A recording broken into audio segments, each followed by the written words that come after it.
buffs, Eric Andres, your guitar sage here, my friends. Have you heard of the BB box, but you don't know what it is and you'd like to learn how to play it? Or would you like to sound more like BB King? Or are you having any issues playing major blues?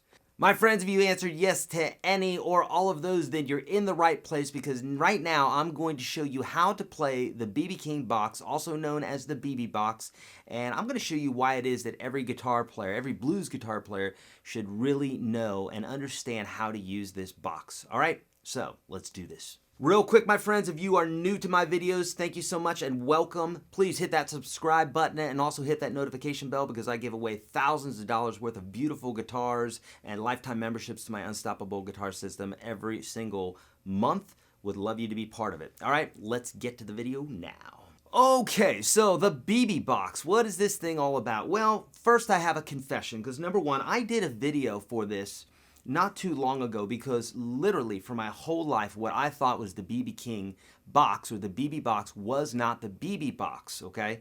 And I think it's not just me. Hell, I've been teaching guitar now for quite some time, so I should know that bit. But here's the deal.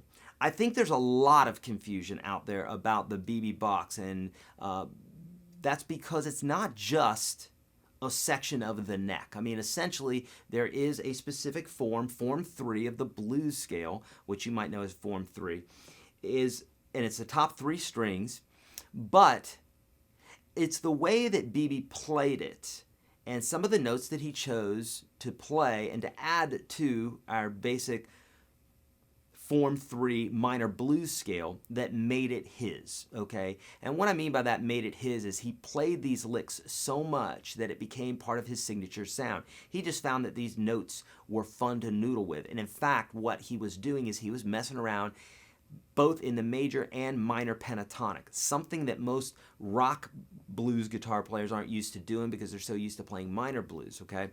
And when we're playing a 12-bar blues progression like you just heard, and like you're going to have at the end of this, I'm going to put a jam track for you so that you can play over this and play all these little bits and pieces.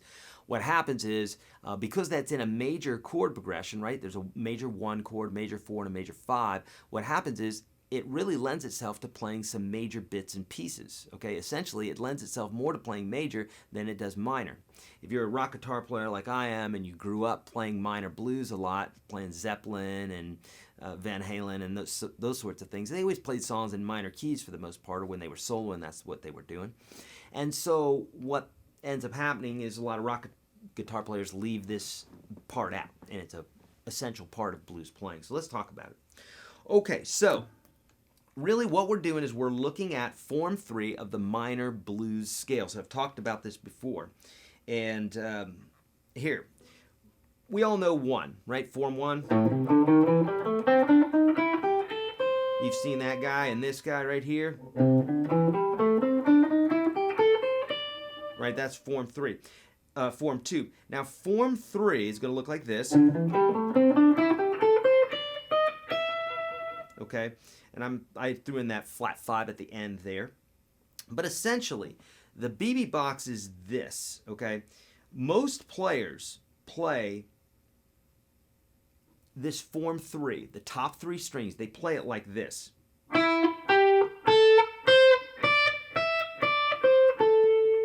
They might throw that flat 5 in there. Right? Sounds nice and bluesy, right? So this is getting us started. We're in the general area that BB used a lot. But what he did is he would throw in the minor, he would throw in the major 2 and the major 6, okay?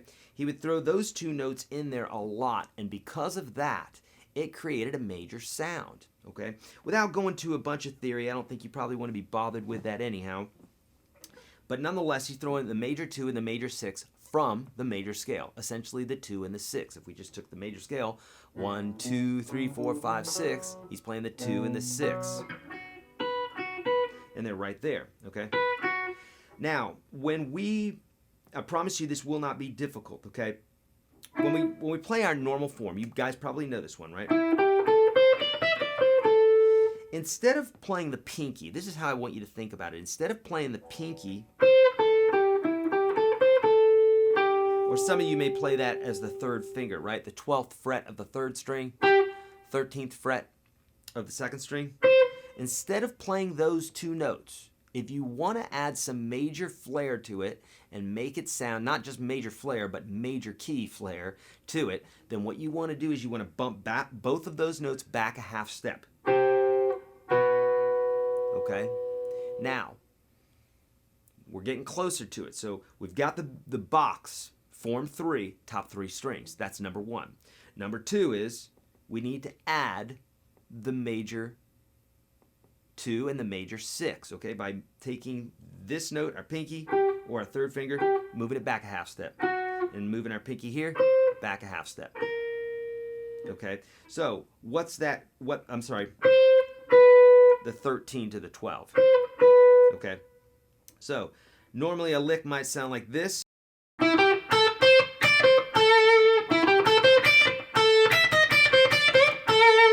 Right?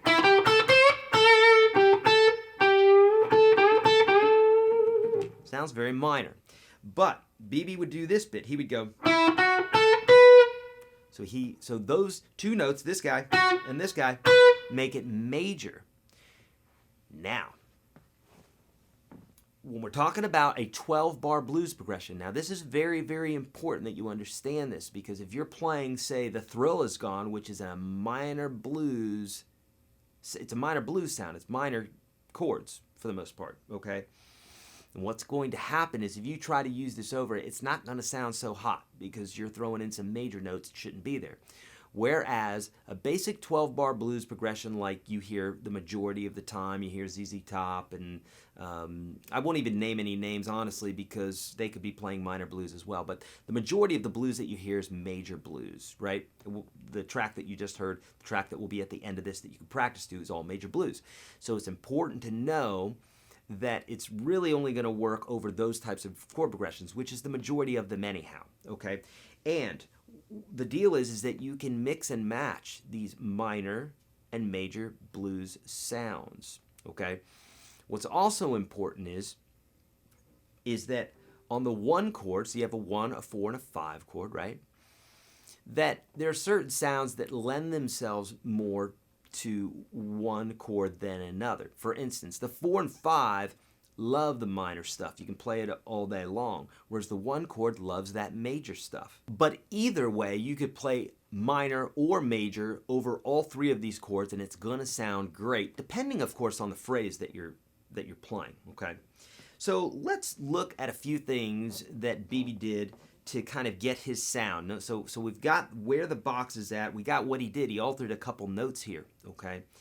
And we also are mixing and matching the minor and major blues. If you're just using major, it's going to sound like one thing. If you're just using minor, it's going to sound like typically what you've always done, right? So we definitely want to get those major blues notes in there.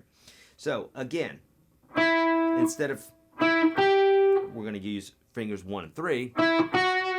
And when we're shifting up here, instead of fingers 1 and 4 again, we use 1 and 3. So a lot of sounds that he was doing, he might slide into this like that. Okay, so basically, now there I'm throwing in the minor 3, the flat 3. Now another fun thing that we can do, this is chock full of stuff, so you're really going to probably have to watch this video over several times because there's a lot of stuff I'm throwing at you right now, okay?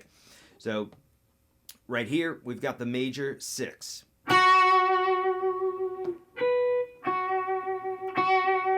Okay, it's found there as well.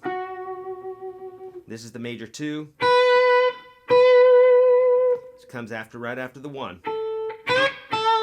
It's a fun note to do that with. You bend that 2 up. Okay. Now, we can slide into that 6 and get the 1. That's our tonic, our key, right?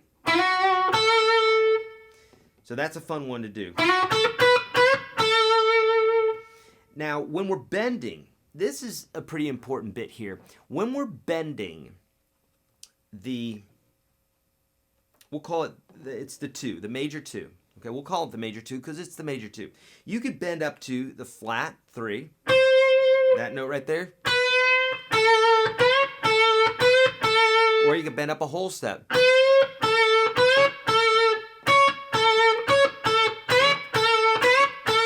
Or the flat 3.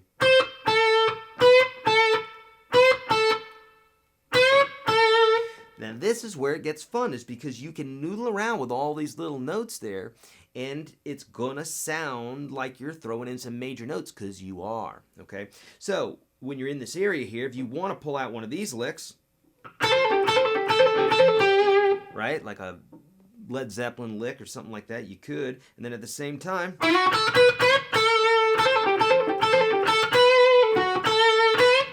if you want to start kind of throwing in some signature licks from some different folks. Now, another little bit that I love to do here is take advantage of the 5, flat 5, 4.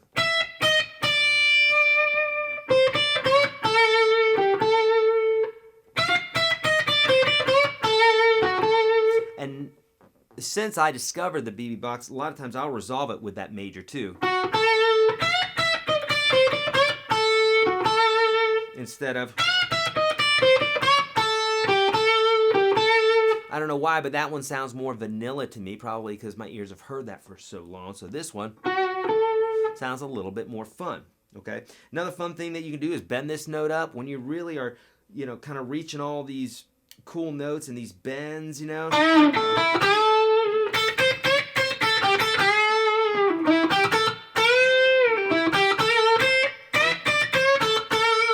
And then when you really want to bend one, and so that's a whole step bend.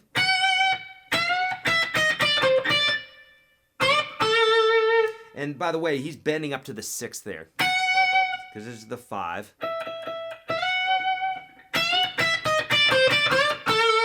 That's a super fun one to do.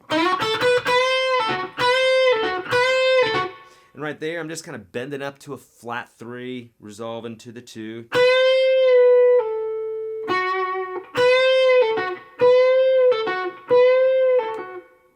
And this is a fun one that he used to do, is he would do this. He would go.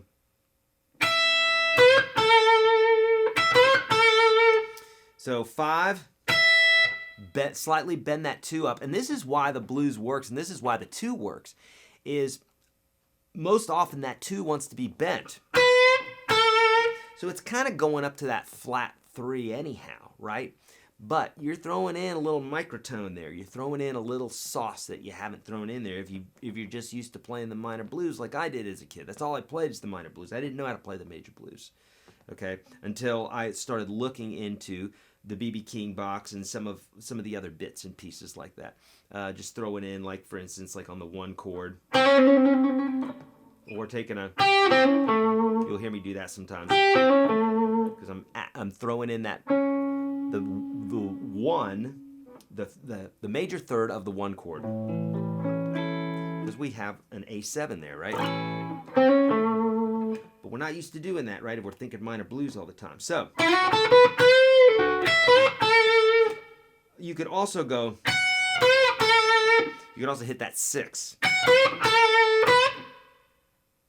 Okay. Another fun thing that I like doing is in this little area here is there's a lot of fun little notes to bend, like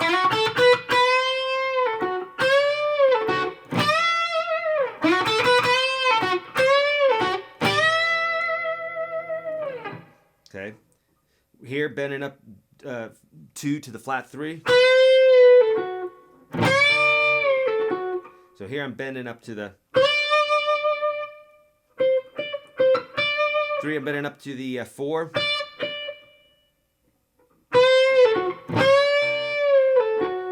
And I'm resolving it each time. Then bending that 4 up to the 5.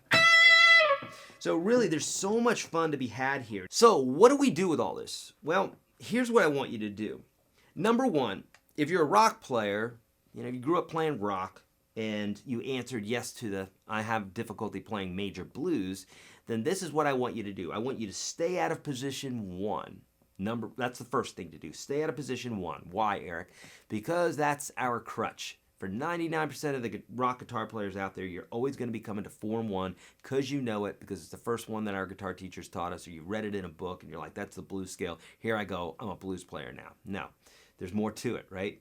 But it's a good sound at first, but it's our crutch, and we're used to the fingerings and all the bits that go on there. So I'm saying stay out of that room. If you want to mess around a little bit in form 2, yeah, you could do that. But right now, and since I didn't show you anything in the major blues there, I did play some major blues licks in the beginning there and in form 1.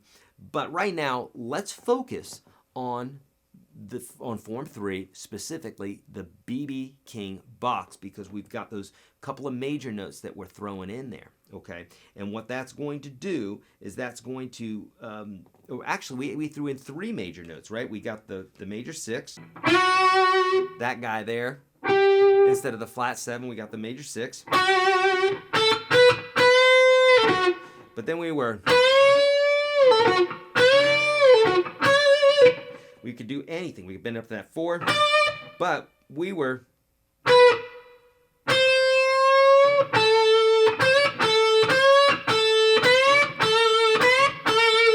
also throwing in that major 3rd. So actually we're adding 3 notes. Major 6, the major 3, and the major 2. So basically you've got a few different spices to work with. And just like any good recipe, you don't want to just like dump the whole bottle into your recipe, right? Especially if you have 3 spices. It's going to taste like poo-poo. So same thing here. You do not want to just be like, just going to play all these notes all at once and just add them all together. The other thing is that when you're playing them, it's just a little touch, okay? And also you're typically not throwing them in all at once. All in one lick is what I mean. You could throw them all into one solo or one 12-bar blues progression, but you don't want to throw them in at all in one lick. It's just going to be a little bit too much, okay? So this is what I want you to do. I want you to take the chord progression that's at the end here. Take the jam track, noodle with this, noodle with some of the licks that I've told you here. Use the diagram that I'm giving you, and dig in. Have fun with this one, my friends, because that is it. Now, before you go, my friends, please smash that like button if you got something out of this video. And also, don't forget to leave a comment below. Let me know specifically what it is that you liked about this video or how this video could be better to help you. I love doing this. I love teaching people. Been doing it for decades now. Been teaching online since 2006. I have over 1,000 videos here on YouTube. I want you to take advantage of those. Friends, I also have 2 incredible places for you to learn how to play guitar. The first one's for free, the other one's for $1. The first one is the top 30 lessons I teach all my students. It's actually a free program. You'll find the link for that in the description of this video. Or if you're somebody who likes more, I have over 1,000 lessons that you cannot find here on YouTube that are in my private Unstoppable Guitar System. You can literally trial that for $1. Over 1,000 lessons, lifetime lessons, my friends, and over 600 jam tracks like the one that you're going to hear here in just a moment. Take advantage of these, my friends. There's no excuse not to be amazing on the guitar. You just need time and you need the right guidance, and you have that now. The links are in the description of this video. My friends, I am also on all social media. I'm on Facebook, I'm on Twitter, I'm on Instagram, and we do all sorts of bits and pieces, contests, and all sorts of fun things on those places, on those platforms that we don't do here on YouTube. So we give away thousands of dollars worth of guitars, amplifiers, courses, books, etc. every single month, and I want you to be part of this. So do not forget to join me there. You know where to go. Friends, as always, be kind to all beings. Do the right thing always. Practice your guitar, and I'll see you in the next video.